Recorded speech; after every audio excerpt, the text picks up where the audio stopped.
어떤 할아버지가 갑자기 심장마비로 죽었어요. 그게 얼마나 할머니가 좋아. 심장마비로 죽었으니. 병원에 가니까 의사가 딱 청진길 대더니 아유 할아버지 돌아가셨다고 심장마비로. 이제 간호사한테 다 처리해갖고 냉도실로 모시라고. 영안실로. 그래갖고 이제 영안실로 이렇게 할머니가 이제 이렇게 할아버지 뒤를 따라가는데 이 할아버지가 가다가 깨어난 거예요. 깨어나갖고 이제 할머니가 뒤 따라온단 말이야. 그러니까 아우 나 좀 살아났으니까 얘기 좀 해달라고 막 그러니까 이 할머니가 못 들은 척.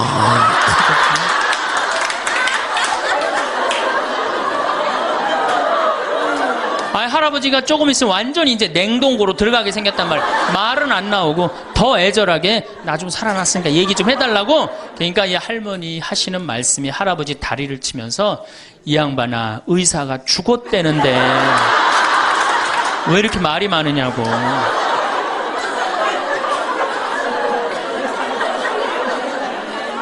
여러분들 100살 산다는 게 확실하게 여러분들은 앞으로 남은 인생이 50년 남아있어요. 이렇게 오래 살 줄 모르고 지금부터 이제 중요한 얘기예요. 지금부터 잘 들어요. 지금부터 이렇게 오래 살 줄 모르고 있는 돈 없는 돈 자식한테 다 물려줬어. 얼마를 물려주느냐. 이게 이제 큰일이에요. 자식 대학 하나 졸업시키는데 2억 5천 들어갑니다. 둘 졸업시키면 5억이에요. 부부가 은퇴해서 죽을 때까지 우리가 지금 필요한 현금이 5억이에요. 자식 둘 대학만 안 보내면 뭐예요? 딱 노후대책연금 딱 확보하는 거예요. 독일은요, 얘가 똑똑하고 안 똑똑하고 중학교 때 갈라버려요. 그래서 대학 나오는 사람 별로 없어요. 그리고 중학교 때 머리 나쁜 놈은 어떻게 해? 기술 배워갖고 기술을 배워갖고 월급 별 차이 없어요. 근데 우리는 돌머리든 돌머리가 아니든 다 대학을 가잖아요. 내가 깡통이야. 깡통인지 안 깡통인지 여기 지금 젊은 엄마들 꽤 왔는데 딱 보면 알아요, 몰라요? 알죠? 이 깡통한테 있는 돈 없는 돈 다 쏟아붓어. 그래갖고 이 깡통이 천재가 되면 모르는데 겨우 원사만 넣으면 되는 대학을 나왔단 말이야. 그래갖고 취직을 못해. 그래갖고 놀고 있어. 근데 중요한 건 내 주머니가 이 깡통한테 쏟아 넣느냐고. 내 주머니가 뭐가 됐어? 깡통이 됐어. 이 집 뭐 하는 집안이에요? 깡통 차는 집안 되는 거예요. 생각 잘 하셔야 됩니다. 태양은 두 번 아름다워요. 뜰 때 아름답고 질 때 아름다워요. 근데 태양은 제가 뜨는 태양을 아주 구름 한 점 없는 뜨는 태양을 보면 뜰 땐 후딱 떠버려요. 이상하게. 근데 질 때 보면은 참 하염 없이 져요. 우리 인생하고 똑같아요. 우리도 태어날 때 귀한 대접을 받고 죽을 때 귀한 대접을 받아야 돼. 근데 태어날 때는 후딱 뜨는데 이게 죽을 땐 60부터 죽지도 않으면서 하염없이 진단 말이에요. 그러니 여러분들 이렇게 돈도 안 모아놓고 죽지도 않고 이 문제 심각하지 않아요? 이제 나이를 먹으면 세 가지가 이제 고통이 옵니다. 첫 번째, 몸이 아파요. 그렇죠? 60년, 70년 썼으면은 눈도 안 보이고 귀도 안 들리고 허리도 아프고 그렇죠? 네, 아픈 데 많아요. 그러니까 자꾸 짜증을 부립니다. 짜증을 자꾸 부리고 신경질을 자꾸 부려요. 그러니까 할머니들이 나이를 먹으면 먹을수록 도사가 돼야 되는데 나이를 먹으면 먹을수록 점점 애가 돼가는 거예요. 그러니까 손자 손녀들이 맨날 할머니 보고 우리 할머니 맨날 신경질 부린다고. 생각해보세요. 머리 하얗지 얼굴 쭈글쭈글해지 이빨은 빠져갖고 여기도 쭈글쭈글해지 웃어도 전찬을 판국에 거기서 막 신경질 부리고 짜증 부리면 어느 자식이 그걸 보면서 행복해하고 오랫동안 좋은 마음으로 모실 수 있어요. 그래서 저는 90살 넘은 장례미사 90살 먹은 할머니 장례미사를 본당 신부가 해줬는데 며느리가 70이다.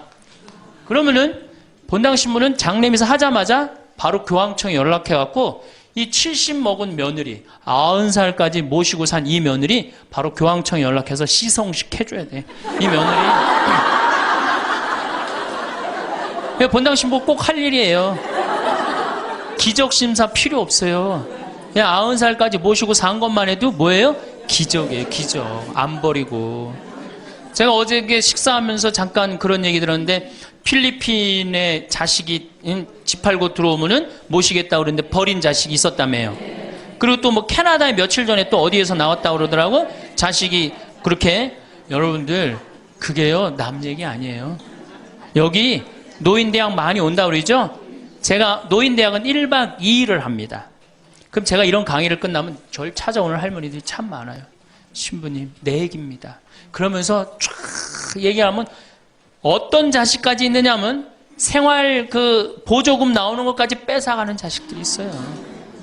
여러분들 얘기야 무슨 아이고 여러분들 지금 자식 걱정할 때가 아니에요. 자, 몸이 아프면은 이제 이가 이제 문제가 생겨요. 그렇죠? 치과에를 갑니다.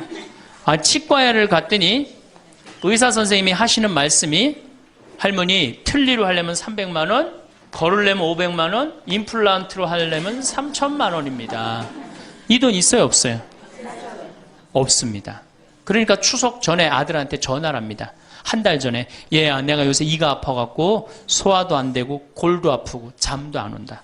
그럼 아들놈이 딱 알아들어야 돼요. 우리 어머니 이가 없어서 나한테 이해해달라나 보다. 이렇게 알아들어야 되는데 지금 40대, 50대, 30대 된 자식들 중에 자기 어머니, 늙은 노모, 노부, 어금니 몇 개 빠진 거 아는 사람 얼마나 있어요? 없어요. 열어보지 않는 한 얼마나 알아요? 여러분들 지금 우리 엄마, 아버지 어금니 정확하게 몇 개 빠진 거 아는 분들 몇 분이나 계세요? 없어요. 얼마 전에 한 분이 손 들고 나는 안다고 그러더라고. 어떻게 하냐고 그러니까 몽창 빠져갖고 하나도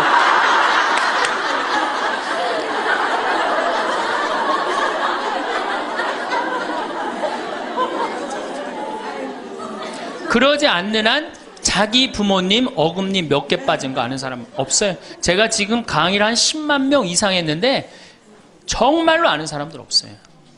그러니까 이 아들놈이 한다는 소리가 어머니 소금으로 양치하세요. 헬 이빨이 있어야지 소금으로 해든지 말든지. 이 속으로 끓는 거죠. 2주 전에 또 전화를 합니다. 얘야 내가 요새 이가 더 아파갖고 소화도 안 되고 잠도 안 오고 골도 더 아프다. 어머니 왜 이렇게 내 말을 안 듣느냐고 소금으로 해라니까. 그리고 이제 아들이 추석날 와갖고 용돈을 주고 왔는데 딱 10만 원을 주고 갔다. 그러면은 이때부터 미치는 거예요. 이때부터 속이 끓기 시작하는 거예요. 젊었을 때는 자식 키우는 재미로, 보는 재미로 그렇게 했는데 지금은 이제 내 몸 하나도 이제 건사하기 힘들고 죽지도 않으니까 막 속이 막 미치는 거예요. 어디 가서 얘기하고 싶은데 창피해요, 안 창피해요? 창피합니다. 그러니까 이제 누굴 찾아오냐면 이제 본당 신부를 찾아옵니다. 저를 이제 찾아오는 거죠. 신부님, 내 말 좀 한번 들어보세요. 할머니들이 이제 내 말을 들어보라고 그러면은 이제 몸 아픈 거, 아들이 이해 안 해준 거 이런 것만 하면 내가 다 알아듣는데 우리 할머니들은 내 말 좀 들어보라고 그러면은 꼭 어디서부터 시작하냐면 대동아 전쟁부터 이제 시작해요.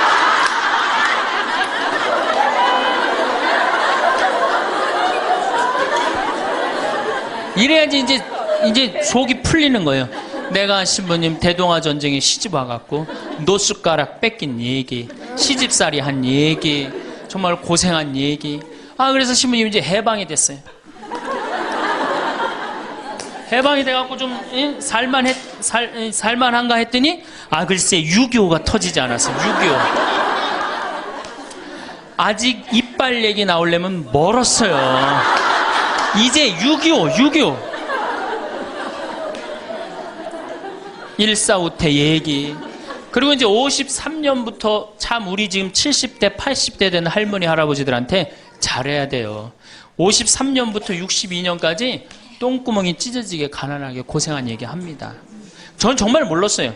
똥구멍이 찢어지게 가난하다는 얘기를 참 많이 들었는데 그래서 할머니한테 한번 물어봤어요. 할머니, 똥구멍이 찢어진 게 뭐예요? 신부님, 말도 마십시오. 6.25 전쟁 때 여러분들 2차 세계대전에 쏟아놓은 폭탄을 남은 폭탄 다 우리나라에 다 쏟아붓어요. 그러니 전쟁 끝나고 뭐가 있어요? 전부 다 폐허가 돼갖고 아무것도 없죠. 가을에 우리나라가 한 85% 이상이 소장농이에요. 겨우 자기 해 먹을 거 그것밖에 안 됐어요. 전쟁 끝나고 9월에 이제 추수를 합니다. 9월에 추수를 하면 먹을 게 언제 떨어져요? 2월에 떨어져요. 그럼 보리는 언제 펴요? 5월에. 여러분도 오시면서 보리밭 보셨어요? 보리밭 이렇게 있는 거.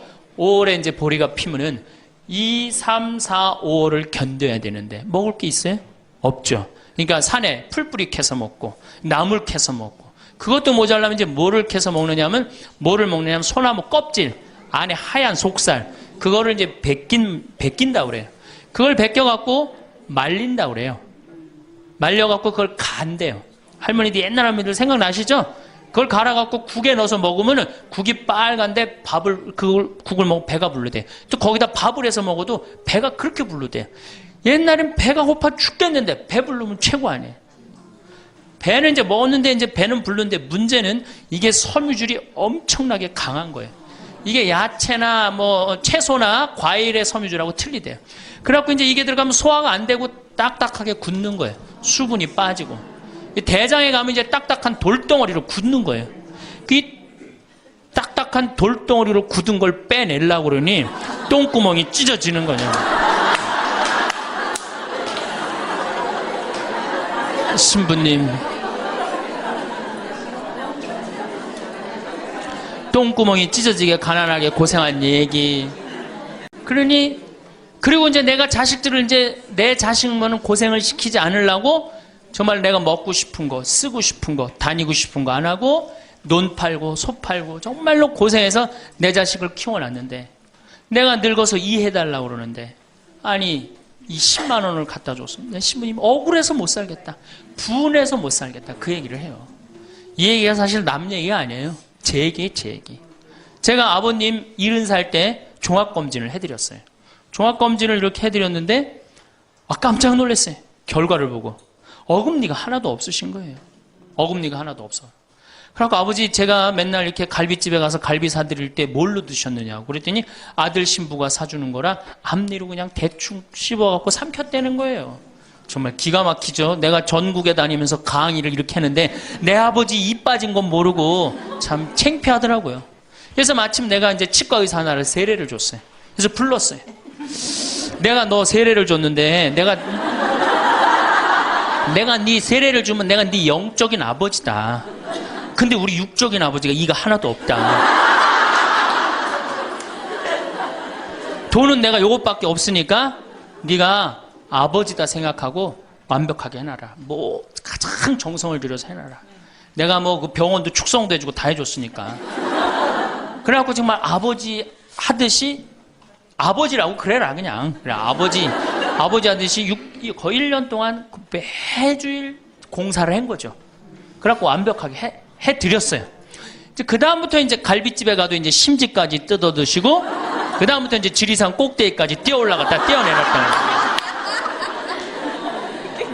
두 번째, 친구가 없어요. 이거 아주 중요한 겁니다. 몸 아픈 거. 여러분들, 여기 이제 할머니, 할아버지도 몇 분 계신데, 자, 내가 돈에 주머니가 없어. 그럼 바깥에 나가고 싶어, 안 나가고 싶어요? 당연히 안 나가고 싶어요. 내가 저 모임에 나가갖고 뭘 한번 얻어먹었어. 그 다음에 내가 그 친구한테 사줘야 되는 내가 돈이 없어. 그 다음 만나게 돼요? 안 만나게 돼요? 나이 먹어갖고 돈이 없으면 자신이 없어져요. 자신이 없어져요. 그러니까 여러분들 초등학생이 학원비가 50만 원, 지금 중학생이 70만 원, 고등학생이 90만 원이에요. 그러면은 내가 이 90만 원 중에 20만 원만 떼어서 어머니 용돈 줘봐. 우리 어머니 신나서 살걸?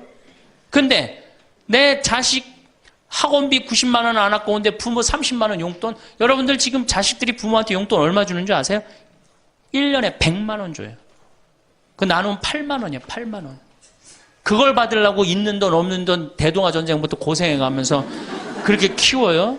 이제는 부모 자식지간의 효의 개념은 끝났어요. 효는 끝났다고 그래요. 많은 사회학자들이 효는 끝났다. 사랑만 남아있다는 거예요. 이 얘기도 이제 제가 곧 할 거예요. 자, 친구가 없으니까 속이 좁아져요. 그렇겠어요? 안 그렇겠어요? 아니, 친구들이 있으면 얘기도 좀 하고 속도 풀고 그러면 속이 좀 이렇게 맺혔던 것도 풀잖아요. 집안에서 이제 친구가 없으니까 가만히 방 안에서 이제 뒷방 벽에 이제 어느 학자가 우리나라 노인을 뭐라 그래? 쥐처럼 깜깜한 방에서 웅크리고 앉아있다고 그래. 우리 할머니들이 내가 봉송체 가면 하고 있는 일이 깜깜한 방에서 진짜 웅크리고 앉아있어요. 쥐처럼. 그러니까 할 일이 뭐가 있어? 벽에다가 인생 복귀하는 거죠. 대동아 전쟁 생각하고 한숨 한 번 쉬고 6.25 생각하고 한숨 한 번 쉬고 이빨 안 해준 거 생각하고 한숨 한 번 쉬고 여름에 냉면을 먹고 싶어. 그러면은 큰아들이 사줄래나 둘째 아들이 사줄래나 막내 아들이 사줄래나 기다렸는데 한 놈도 안 사줘. 그러면 언제 그걸 갖고 있다가 터트려요? 추석 때 터트립니다. 내가 옆집 할망구는 그 자식들이 와서 갈비도 사주고 냉면도 사줬다는데 나는 자식이 6, 7인데 나한테 냉면 사주는 자식 하나도 없다고. 냉면이 얼마나 해요? 5,000원, 10,000원이면 하죠? 그럼 자기 돈으로 사 먹으면 되는데 우리 할머니, 할아버지들은 자기가 자기를 위해서 돈 쓰는 걸 할 줄 알아요? 몰라요? 몰라요. 정말 이거 큰 문제예요. 냉면 먹고 싶으면 자기 가서 사 먹으면 될 거 아니야. 그런데 그걸 기다리고 앉아있어. 그러니까 한을 쌓는 거지. 5,000원을 가지고. 큰아들이 사줄래나 둘째 아들은 사 먹으면 되는 걸. 그럼 행복한데. 그래갖고 이제 냉면 못 얻어먹은 거 아들이 이제 퇴근해갖고 들어옵니다. 아들이 퇴근해갖고 들어오면요.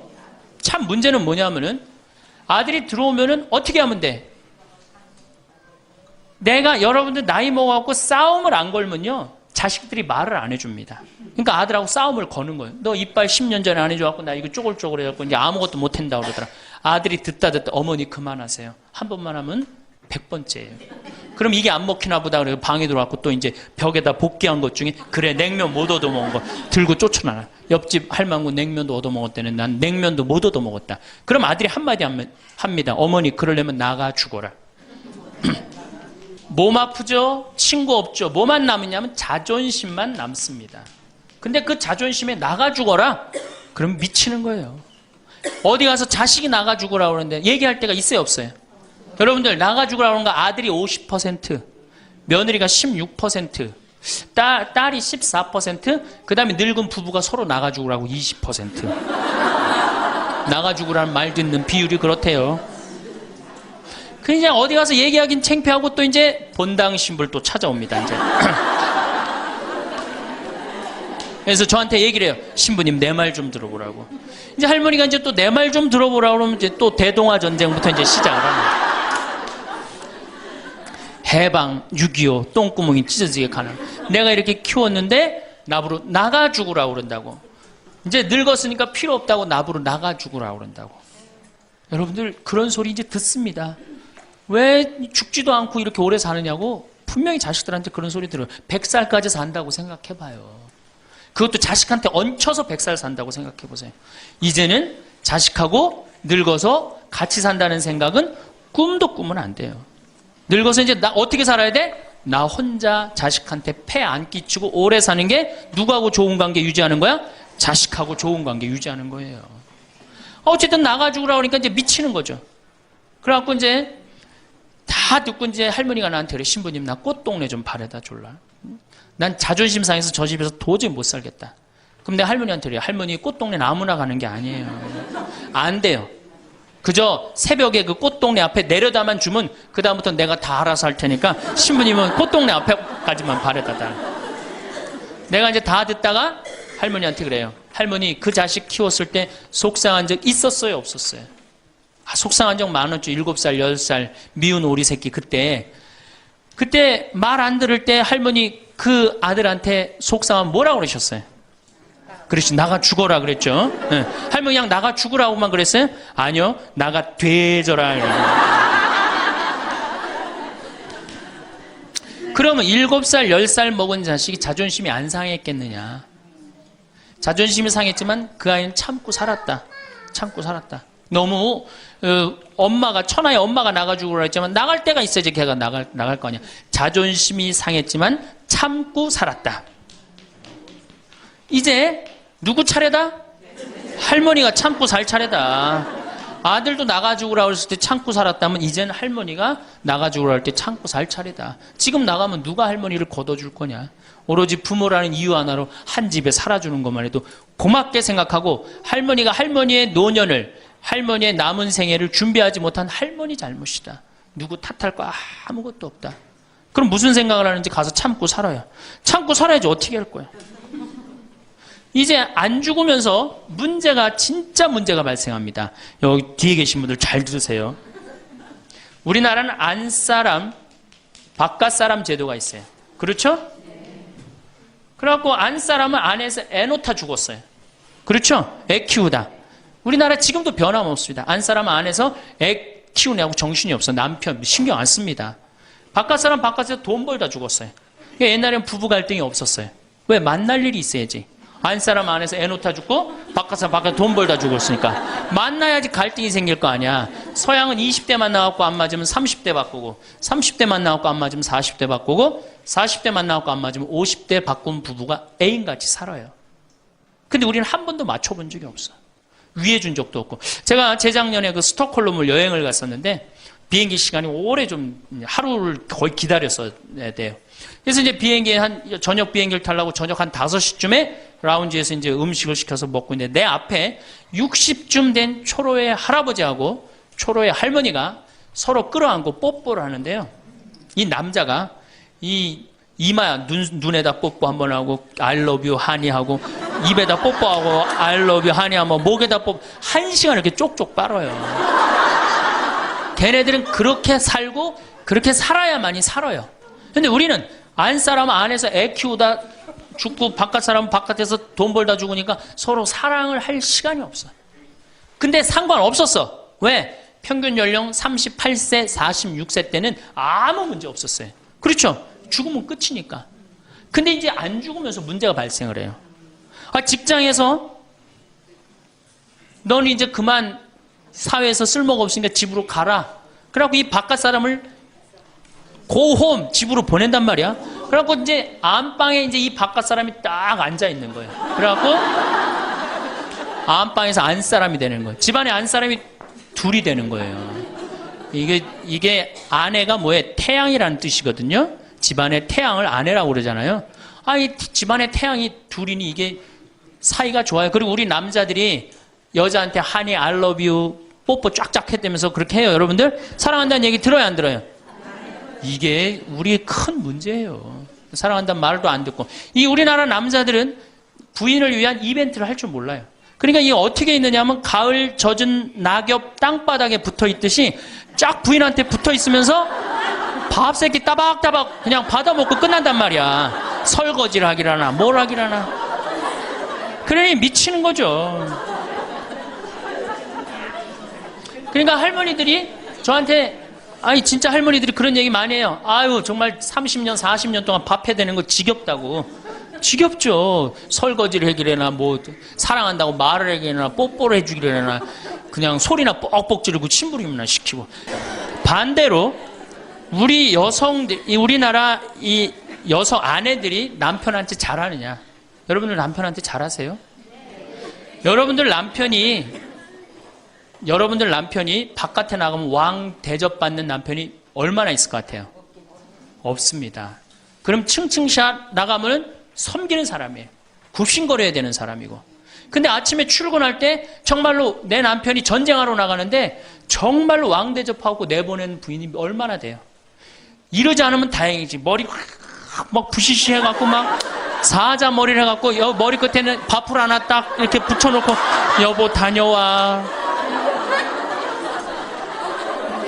퇴근을 했는데 아직도 그 부시시한 머리를 가지고 테레비를 보고 앉아있다.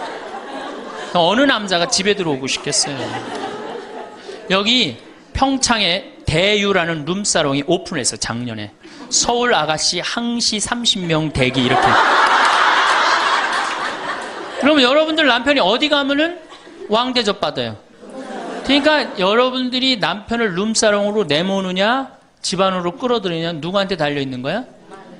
여러분들한테 달려있어요. 그런데 그래서 일주일에 한 번 남편을 위해서 요리를 하라는 거예요. 부인이. 정말로 지혜로운 부인은 요리를 한 번씩 하라는 거예요. 그래서 낙지볶음도 하고 요새 그 텔레비에 보면 이렇게 홍어 이렇게 삭힌 것도 많이 홈쇼핑으로 보내주잖아요. 딱 해갖고 삼합 딱 해갖고 와인 하나 딱 준비하고 이브닝 드레스도 좀 쫙 입고 이런 이벤트가 있어야지 60년을 같이 살지. 무슨 재미로 60년을 살아요.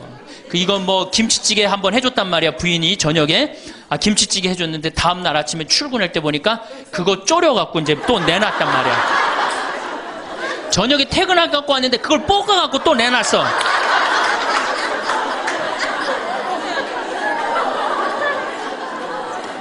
여러분들 자식한테 쏟는 거 반만 남편한테 해보세요. 여러분들 아마 얻고 살 거예요. 나이 먹어서요. 나이 먹어서 유일한 친구가 누굽니까? 남편이고 아내밖에 없어요. 제가 평택에서 본당 신부를 할 때 할머니 한 분이 남편이 평생 바람 피고 노름하고 술 먹고 나가서 딴살림했어요. 근데 이 할아버지가 늙어갖고 중풍이 걸린 거예요. 중풍이 걸려갖고 반신불수가 되고 집에 들어온 거예요. 그러니 이 할머니가 믿겠어요, 안 믿겠어요? 밉죠. 나만 보면은 빨리 죽었으면 좋겠다. 매일 입버름처럼 했어요. 그러니까 이 할아버지가 또 말도 못하는 중풍이 이제 와갖고 고해성사를 이제 이렇게 할머니하고 할아버지하고 같이 들어와요.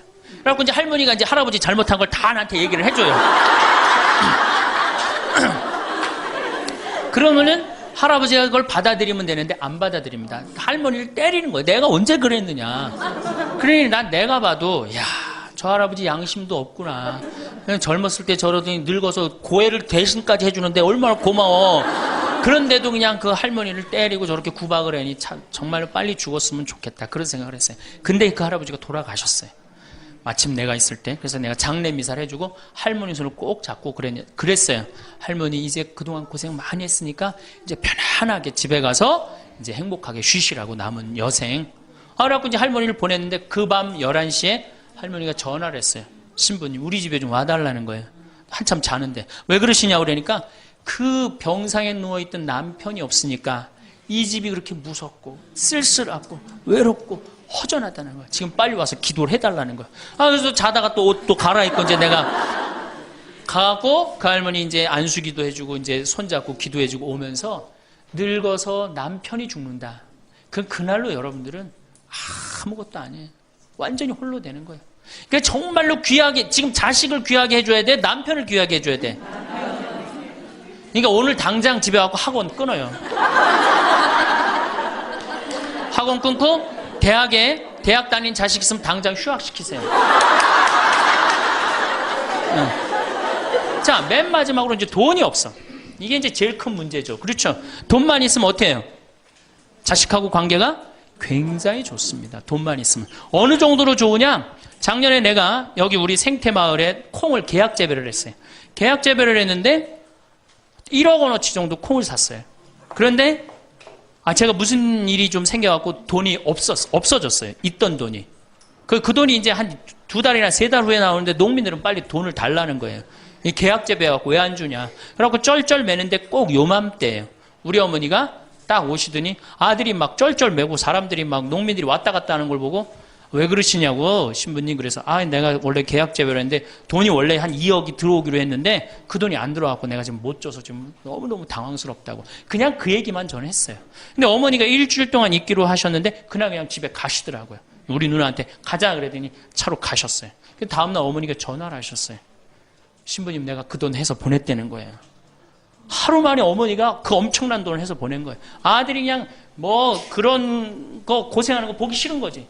그래갖고 그 돈을 해갖고 그것도 싹 일주일 만에 싹 정리했어요. 나는 어머니가 얼마나 고마운 줄 몰라요. 저는요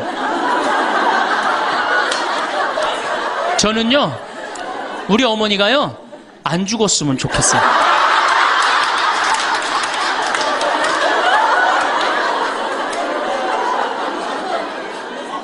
얼마나 좋아요. 은행이 이렇게 꿔주겠어요? 은행이 꿔줘요? 그러니까 나이를 먹어갖고 자식한테 줄 수 있는 게 있어야 돼요. 근데 한꺼번에 다 주면 안 돼. 조금씩. 그리고 그 자식이 나한테 돌려주는 게 있는 자식한테 줘야지 줬는데 안 주는 자식은 싹수가 노란 거예요. 그래서 그 자식한테는 주지 말고 내가 줬는데 나한테 준다. 그럼 그 자식한테 계속 잘해주면. 그래서 저는 어머니하고 자식 지간이 기브 앤드 테이크야. 죽을 때까지 기브 앤드 테이크를 해야지 서로 행복한 거예요. 네. 그래서 우리 자식들은 용돈 많이 드립니다. 어머니 아버지한테. 우리 어머니 아버지 이렇게 한 1년에 받는 용돈을 가만히 들어보니까 한 연봉 한 2천만 원 정도 되더라고요. 2천만 원이면 괜찮잖아요. 그럼 그 돈 당신 위해서 씁니까? 또 누구한테 써요? 자식들한테 다. 그러니까 서로 좋은 거예요. 기브 앤드 테이크. 이제 굉장히 지혜로워야 돼요. 노년을 행복하게 맞아요. 근데 돈이 없어. 그러면 이때부터는 천덕꾸러기 되는 거예요. 내가 프랑스 파리 쌍젤리제 거리를 가보니까 루이비통 꾸찌 있는 거리예요. 그렇죠? 쌍젤리제 거리 가보니까 거기서 저녁에 와인을 마시는 사람들은 할머니 할아버지밖에 없어요. 젊은 사람 꿈도 못 꿉니다. 우리나라 명동에 누구만 득실거려요? 젊은 애들이 득실거리죠? 이거 문제예요. 걔네들이 뭘 했어요? 돈을 벌었어요. 사회를 위해서 일을 했어요. 6.25를 겪었어요. 우리나라 경제 발전을 이뤘어요. 아무것도 한 거 없는 애들이 무의미하게 돈을 쓰는 거예요. 그러니까 사회가 불안정한 거예요. 이태리 로마의 라보나 광장이라고 있어요. 라보나 광장에 가보면요. 거기도 저녁에 할머니, 할아버지 팔짱 다 7, 8분이 팔짱 끼고 숄 딱 거치고 와요. 그리고 와인 마셔. 젊은 애들은 꿈도 못 꿔요. 제가 오스트리아 비엔나에 비올라 공부하는 아이, 너 내가 맛있는 거 사줄게. 제일 좋은 데 가자. 그랬더니 시청 근처가 제일 식당이 좋대. 17명이 밥을 먹는데 15명이 할머니, 할아버지예요. 젊은 애들 어디 있냐 그랬더니 내가 밥 먹고 보여드리겠습니다. 그랬더니 밥 먹고 시청 뒤에 공원에 가니까 젊은 애들이 우유하고 빵하고 그렇게 밥을 때우더라고요. 전심을 다 그렇게 때워요. 젊은 애들 왜 여기 젊은 애들이 식당에서 밥 꿈도 못 꿉니다. 스포츠카 할머니, 할아버지들이 타고 다니지 젊은 애들 못 타고 다닙니다. 근데 우리나라는 명동에 가면 할머니, 할아버지 없는데 어디 가면 할머니, 할아버지 볼 수 있어요? 그렇죠. 탑골공원에 가면 거기서 배식 받아서 밥 먹고 있는 거. 이게 세상이 거꾸로 돌아가는 거예요. 나무는 뿌리가 튼튼해야지 나무도 튼튼합니다. 그렇죠? 나무가 튼튼해야지 열매도 튼튼한 거예요. 우리 사회도 할머니, 할아버지들이 행복해야지 누가 행복할 수 있어? 내가 행복할 수 있어. 내가 행복해야지 누가 튼실해? 열매가 튼실한 열매가 나오는 거예요. 근데 지금 우리나라 사회는 뿌리가 썩어가고 있어요. 뿌리도 썩어가고 나무도 썩어가고 당연히 모두 썩어가요? 열매도 썩어가는 거예요. 지금 썩어가고 있어요. 자, 우리나라가 178개 국가 중에 행복지수가 102등이에요. 102등. 왜 102등이겠어요? 태어나면서부터 글자 공부하기 시작해. 유치원 특목 유치원 다녀. 영어 배워. 중국어 배워. 일본어 배워.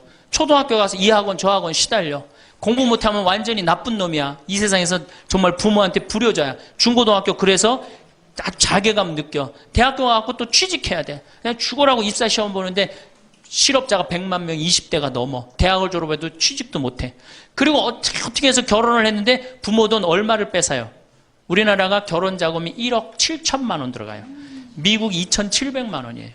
그러니까 누구 돈 다 되는 거예요? 부모가 있는 돈 없는 돈 다 해주는 거. 미국은 안 해줍니다. 일본도 안 해줍니다.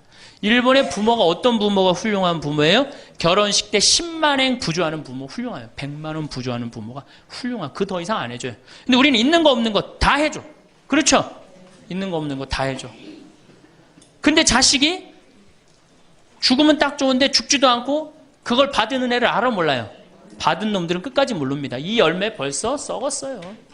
그러니까 결혼해서도 자식 키우느냐고 고생, 집 얻느냐고 고생, 늙어서도 제대로 노년을 행복하게 즐기지 못해. 여행도 못 다니고 뒷방이 웅크리고 있어. 애들 때도 괴롭고 결혼해서도 괴롭고 늙어서도 괴로워. 그러니까 행복지수가 몇 등이야? 102등이에요. 이게 다 누가 만들어내는 거예요? 여성이 깨어나야 되는 거예요.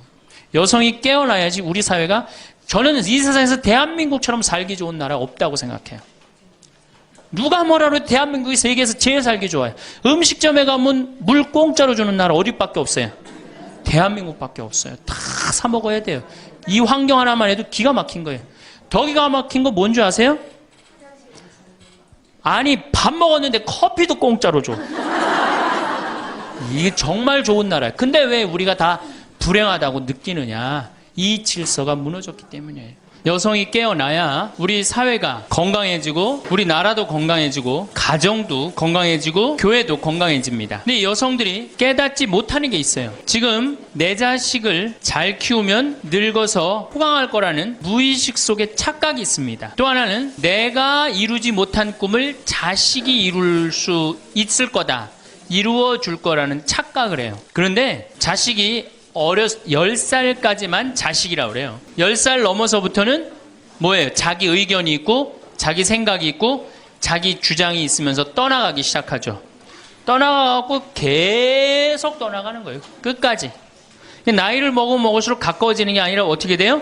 나이를 먹으면 먹을수록 점점 멀어지는 게 자식입니다.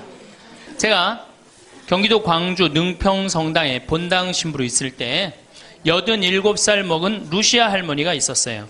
근데 이 할머니가 6.25 때 남으로 넘어왔어요. 근데 6.25 때 남편이 세상을 떠났어요.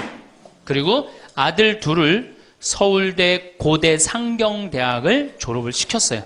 혼자서 이렇게 아들들을 둘 다 은행장을 하고 있고 얼마나 할머니가 출세를 했어요. 그런데 이 할머니하고 아들 출세한 건 전혀 상관없어요. 이 할머니가 77부터 방에 들어누웠어요. 그러니까 10년 동안 방에 들어놓으면 무슨 생각밖에 안 들어요.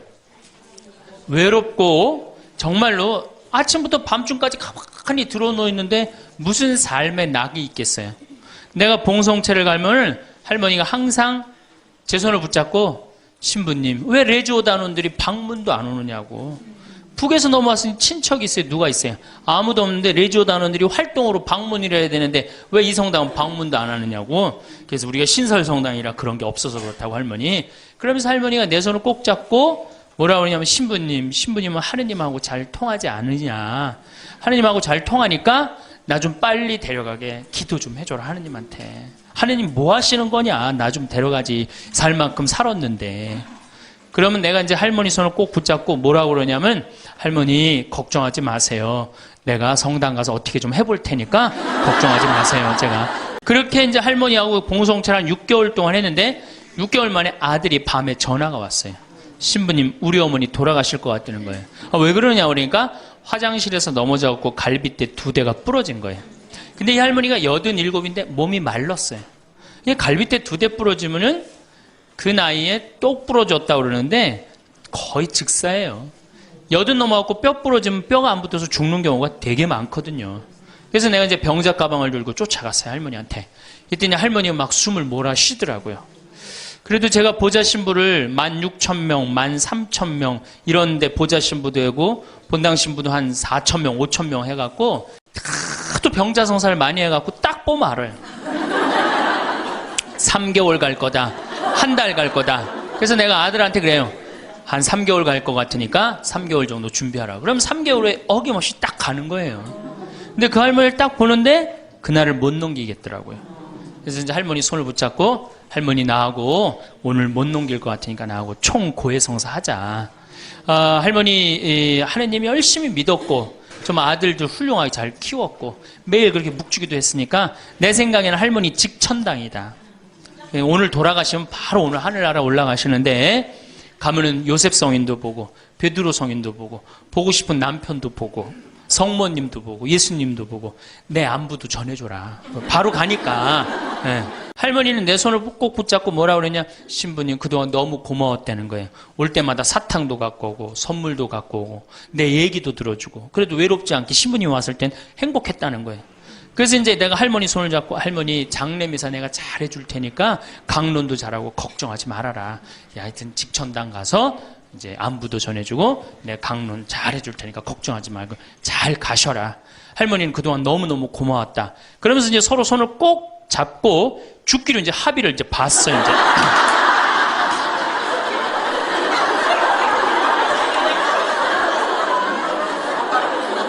그래갖고 이제 본당에 와갖고 연령회장한테 연락을 했어요. 우리 그 루시아 할머니 돌아가실 것 같으니까 빨리 가서 임종경 해라. 그 사무장한테는 내가 이제 내일 아무래도 장례가 나을 것 같으니까 장례 준비를 해라. 이제 그리고 이제 기다리는데 일주일이 돼도 연락이 없고 2주일이 돼도 연락이 없는 거야. 한 달 만에 다시 봉송체 신청이 들어왔어요.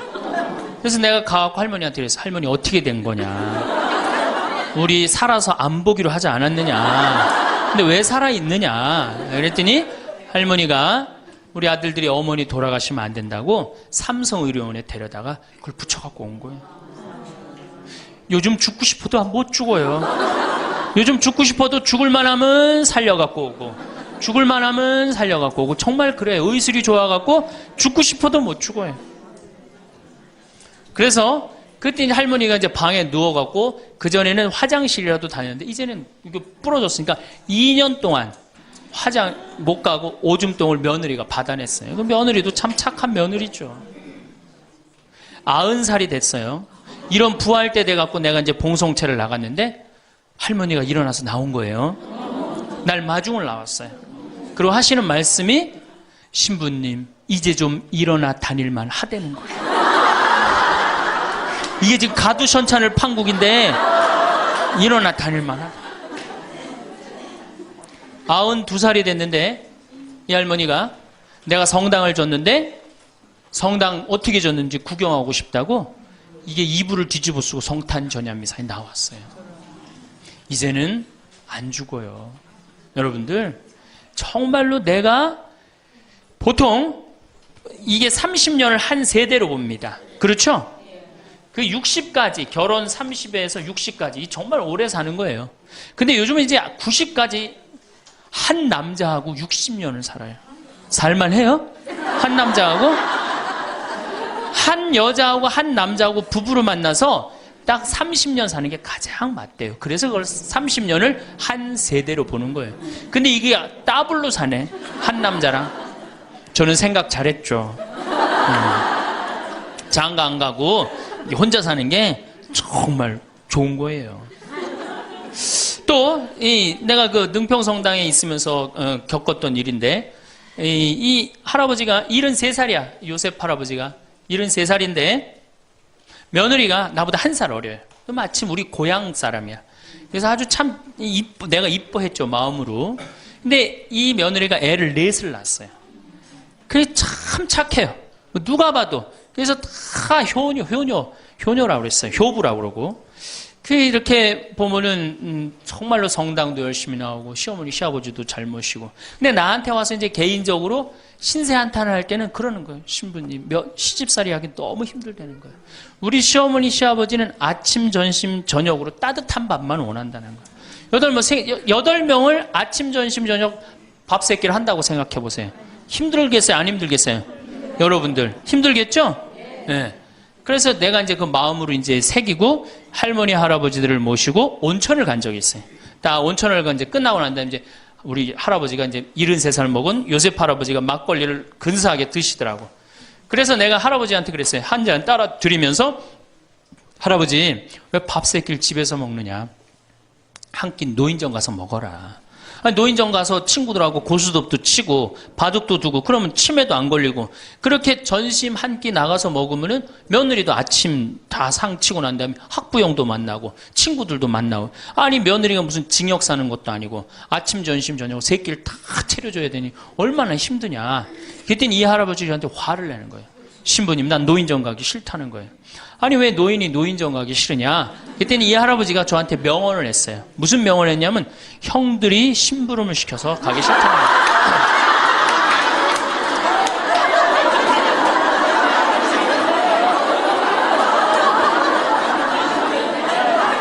아니 무슨 73세 형들이 심부름을 시키냐. 그랬더니 아 신부님 모르는 소리 하지 마세요.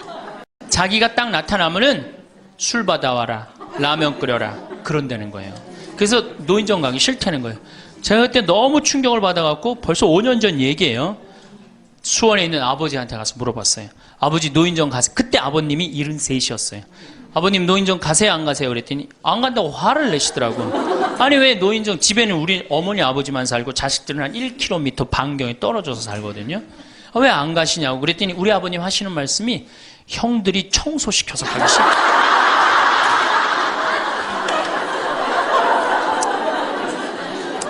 제가 알아보니까 75살 이하를 청노인이라고 그래요. 청년 노인이라는 거예요. 청년 노인. 이제 안 죽어요.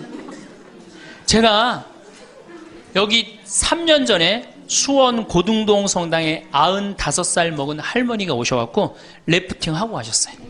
배 타는 거 있죠? 그래서 내가 그때 그랬어. 할머니 참 죽기 전에 이렇게 래프팅도 하고 가니까 너무 좋다고 그랬더니 그 할머니가 나도 원이 없다고 이렇게 이 나이에 래프팅 배 타고 강에 래프팅을 했다고. 작년에 97인데 또 와서 또 하고 갔어요. 그러니까 여러분들 100살 산다는 거 지금 막연한 얘기가 아니에요. 여러분들은 노년에 행복한 노년을 가져야 돼. 햇살이 창가에 스며드는 조용한 오후 우리는 문득 인생이 참 길어졌다는 생각을 하게 됩니다. 우리 부모님 세대보다 훨씬 오래 살게 된 이 시대에서 우리는 이전과는 전혀 다른 방식으로 인생을 바라보아야 할 때가 되었습니다. 예전에는 자녀를 키우고 결혼시키면 인생의 큰 일을 다 마친 것처럼 여겨졌지만 이제는 그 이후에도 20년, 10년이 더 남아 있습니다. 이 긴 시간은 단순히 노쇠해가는 시간이 아니라 새로운 방식으로 살아갈 수 있는 또 다른 인생의 장입니다. 마치 한 권의 책에서 새로운 챕터가 시작되는 것과 같습니다. 하지만 많은 분들이 여전히 과거의 관습대로 자녀를 위해 모든 것을 내어주고 나면 자연스럽게 보살핌을 받을 것이라고 생각합니다. 그러나 현실은 그렇지 않습니다. 아침에 공원을 산책하다 보면 혼자서 벤치에 앉아 멀리 바라보는 어르신들을 종종 만나게 됩니다. 그분들의 표정에서 때로는 외로움이, 때로는 허전함이 느껴집니다. 자녀들도 각자의 삶이 있고 사회도 변했습니다. 이제는 우리 스스로가 우리의 인생 후반기를 책임져야 할 때입니다. 이것은 슬픈 현실이 아니라 오히려 우리에게 주어진 새로운 기회입니다. 든든한 내 편, 경제적 자립. 인생에서 가장 큰 안정감을 주는 것 중 하나는 바로 경제적 여유입니다. 돈이 전부는 아니지만 돈이 있어야 선택할 수 있는 것들이 많아집니다. 아프지 않기 위해 미리 건강을 챙길 수 있고 좋아하는 취미 생활도 할 수 있으며 무엇보다 다른 사람에게 손을 벌리지 않고 품위를 지키며 살 수 있습니다. 그런데 많은 부모들이 자녀 교육비와 결혼 자금으로 평생 모은 재산을 모두 소진해버립니다. 마치 자녀에게 모든 것을 주는 것이 부모의 도리인 양 생각하면서 말입니다. 자녀의 학원비, 과외비, 유학 비용에서 시작해서 결혼 준비금, 신혼집 마련 비용까지 모든 것을 대어줍니다. 그리고 나서 정작 자신들은 월세방에서 쪼들리며 살아가는 경우를 너무나 자주 봅니다.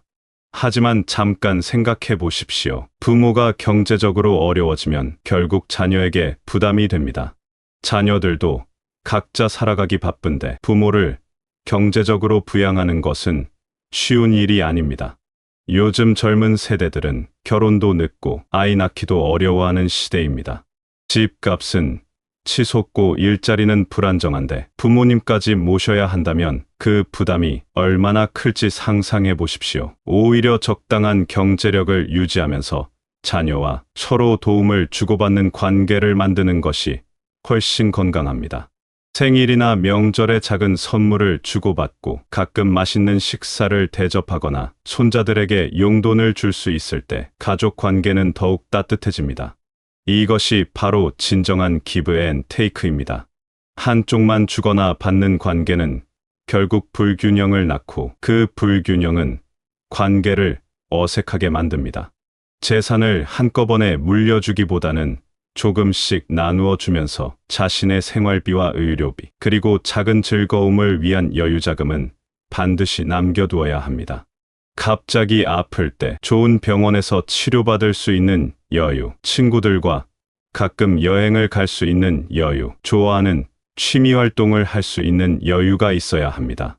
이것은 이기적인 행동이 아니라 가족 전체를 위한 지혜로운 선택입니다. 경제적 자립은 단순히 돈을 많이 갖는다는 의미가 아닙니다. 자신의 생활 수준에 맞는 적절한 경제력을 유지하면서 누구에게도 손을 벌리지 않고 당당하게 살아가는 것을 의미합니다. 이런 당당함이 있을 때 가족과의 관계도 친구들과의 관계도 더욱 편안해집니다. 이 인생의 가장 든든한 동반자, 배우자. 세월이 흘러 머리에 흰머리가 늘어가고 주름이 깊어져 가도 곁에 함께 있는 사람이 있다는 것은 얼마나 큰 위로인지 모릅니다. 자녀들은 성장하면서 자연스럽게 부모 곁을 떠나갑니다. 이는 자연스러운 일이며 오히려 건강한 현상입니다. 그러나 그럴 때 곁에 남는 사람은 바로 배우자입니다.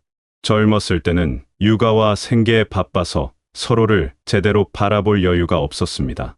아침에 일어나자마자 아이들 밥 챙기고 학교 보내고 직장에 나가서 일하고 저녁에 돌아와서는 또 집안일에 아이들 숙제 봐주기에 바빴습니다. 서로의 역할에만 충실했지 한 사람의 인간으로서 상대방을 이해하고 소중히 여길 시간이 부족했습니다. 남편은 남편대로 가장으로서의 책임감에 짓눌려 살았고 아내는 아내대로 어머니이자 며느리로서의 역할에 치여 살았습니다. 서로에 대한 고마움은 있었지만 깊이 있는 대화를 나누거나 서로의 마음을 들여다볼 여유는 없었습니다. 그런데 이제 자녀들이 독립하고 나면 비로소 우리에게는 서로를 다시 발견할 시간이 주어집니다. 이때가 바로 부부 관계를 새롭게 시작할 수 있는 기회입니다. 젊었을 때 몰랐던 배우자의 매력을 발견하고 함께 새로운 취미를 시작하고 여행을 다니며 추억을 쌓을 수 있습니다. 아침에 함께 산책을 하면서 하루 계획을 나누고 저녁에는 차를 마시며 하루 있었던 일들을 이야기할 수 있습니다. 서로의 건강을 챙겨주고 외로움을 달래주는 가장 가까운 친구가 될 수 있습니다. 하지만 이를 위해서는 과거의 서운함이나 갈등을 내려놓을 줄 알아야 합니다. 젊었을 때의 불만이나 섭섭함을 계속 품고 있으면 소중한 시간을 헛되이 보내게 됩니다. 그때는 바빠서 이해 못했던 일들, 서로 다른 방식으로 사랑을 표현했던 일들을 이제는 다른 눈으로 바라볼 수 있어야 합니다. 완벽한 사람은 없습니다. 배우자도 나 자신도 마찬가지입니다. 서로의 부족함을 이해하고 받아들이면서 남은 시간을 따뜻하게 함께 보낼 수 있다면 그것만으로도 큰 행복입니다. 젊었을 때는 열정적이었다면 이제는 잔잔하지만 깊은 사랑을 나눌 수 있는 시간입니다. 긴 인생의 마지막 장을 함께 걸어갈 동반자가 있다는 것, 그리고 그 동반자와 서로를 격려하고 위로하며 살 수 있다는 것은 인생의 가장 큰 축복 중 하나입니다. 혼자서는 힘들 때도 둘이 함께라면 이겨낼 수 있는 것들이 많습니다. 자녀와의 새로운 관계 만들기, 자녀를 사랑하는 마음에는 끝이 없습니다. 아무리 나이를 먹어도 자식은 자식이고 그들의 행복을 바라는 마음은 변하지 않습니다. 하지만 사랑하는 방식은 달라져야 합니다. 어릴 때처럼 모든 것을 해주고 보살펴주는 것이 더 이상 사랑이 아닐 수도 있습니다. 성인이 된 자녀들에게는 그들만의 인생이 있고 그들이 스스로 선택하고 책임져야 할 일들이 있습니다. 부모가 계속해서 모든 것을 대신 해결해 주려고 하면 오히려 자녀의 성장을 방해할 수 있습니다. 실패를 통해 배우고 시행착오를 겪으면서 성숙해지는 것도 인생의 중요한 과정입니다. 또한 지나친 간섭이나 도움은 때로는 부담이 되기도 합니다. 자녀들도 각자의 방식으로 살아가고 싶어 합니다. 부모의 기대나 바람과는 다른 길을 선택할 수도 있고 부모가 보기에는 잘못된 것 같은 선택을 할 수도 있습니다. 하지만 그것도 그들의 삶입니다. 자녀에게 모든 재산을 다 주고 나서 뒷바라지를 기대하는 것도 현실적이지 않습니다. 자녀들도 각자의 가정이 있고 경제적 압박이 있습니다. 자녀들의 월급으로는 자신들의 생활비, 아이들 교육비, 집 대출금을 감당하기도 벅찬 시대입니다. 그들에게 부모 부양까지 온전히 맡기는 것은 너무 큰 부담을 지우는 일입니다. 대신 서로 도움을 주고받을 수 있는 적절한 거리를 유지하는 것이 좋습니다. 자녀가 정말 어려울 때는 도움을 주되 평소에는 각자의 생활을 존중하며 지내는 것입니다. 가끔 만나서 안부를 나누고 명절이나 특별한 날에 함께 시간을 보내며 서로의 근황을 나누는 정도면 충분합니다. 손자들과의 관계도 마찬가지입니다. 할머니, 할아버지로서 손자들을 사랑하되 육아의 주체는 어디까지나 부모라는 것을 인정해야 합니다. 가끔 만나서 맛있는 것 사주고 예쁘게 봐주는 것으로도 충분히 좋은 할머니, 할아버지가 될 수 있습니다. 이런 적절한 거리두기는 오히려 가족 관계를 더욱 건강하게 만듭니다. 서로에게 부담을 주지 않으면서도 필요할 때는 힘이 되어주는 그런 관계가 진정한 가족 사랑입니다. 끈적끈적한 애정보다는 서로를 존중하는 성숙한 사랑이 더욱 오래갑니다. 희생하는 어머니에서 당당한 여성으로, 특히 어머니들에게는 더욱 큰 변화가 필요합니다. 오랫동안 우리 사회는 어머니는 자신을 희생하면서 오직 가족을 위해서만 살아야 한다고 가르쳐 왔습니다. 자신의 꿈이나 행복은 뒤로 미루고 오직 남편과 자녀의 성공과 행복만을 위해 살아가는 것이 훌륭한 어머니라고 여겨졌습니다. 젊었을 때 꿈꿨던 직업이나 취미는 모두 포기하고 오직 아이들의 학업과 성장에만 모든 에너지를 쏟았습니다. 자신이 입고 싶은 옷보다는 아이들 옷을 먼저 사고 자신이 먹고 싶은 음식보다는 가족들이 좋아하는 음식을 준비했습니다. 자신의 시간은 없었고 자신만의 공간도 없었습니다.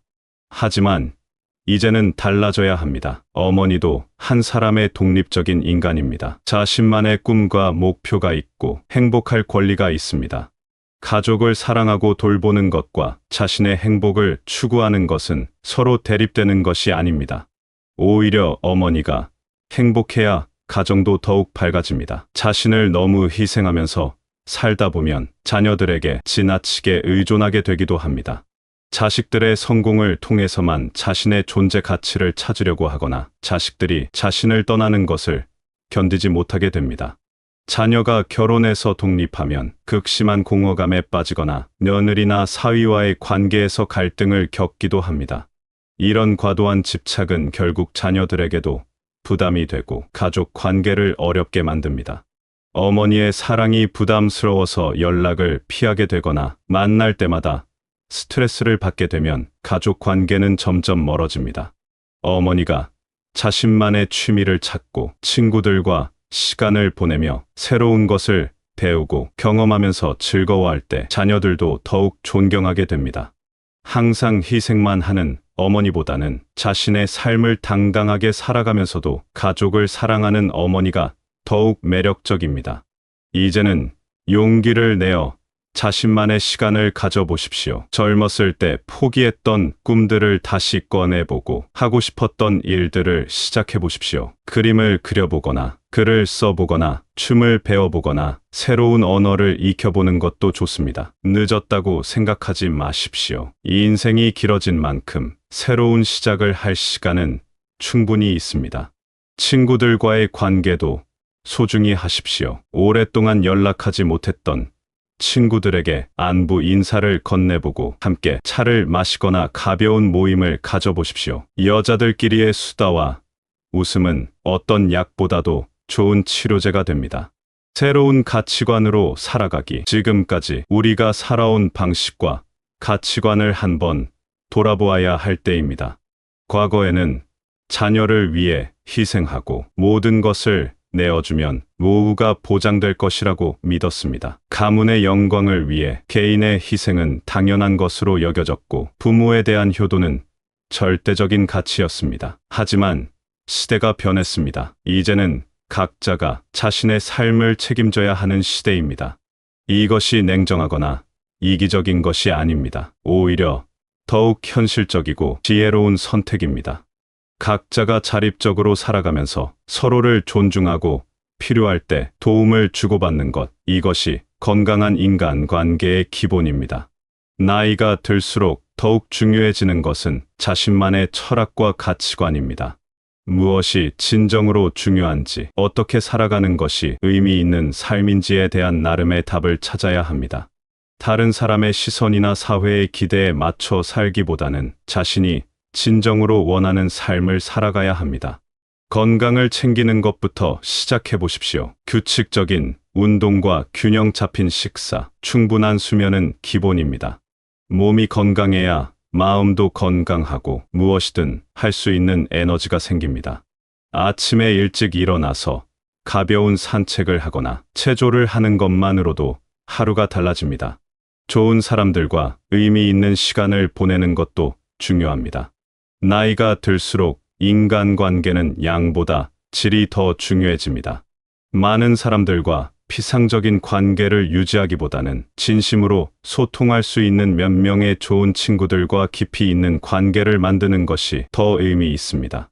새로운 것을 배우며 성장하는 즐거움도 놓치지 마십시오. 대학교 평생교육원에서 강의를 듣거나 문화센터에서 새로운 취미를 배우거나 독서 모임에 참여하는 것도 좋습니다. 배움에는 나이가 없다는 말이 있듯이 새로운 지식과 기술을 익히는 과정에서 느끼는 성취감과 즐거움은 나이와 상관없이 똑같습니다. 자연을 즐기는 시간도 가져보십시오. 계절마다 달라지는 자연의 모습을 감상하고 산책을 하며 신선한 공기를 마시고 꽃과 나무들을 바라보며 마음의 평화를 찾을 수 있습니다.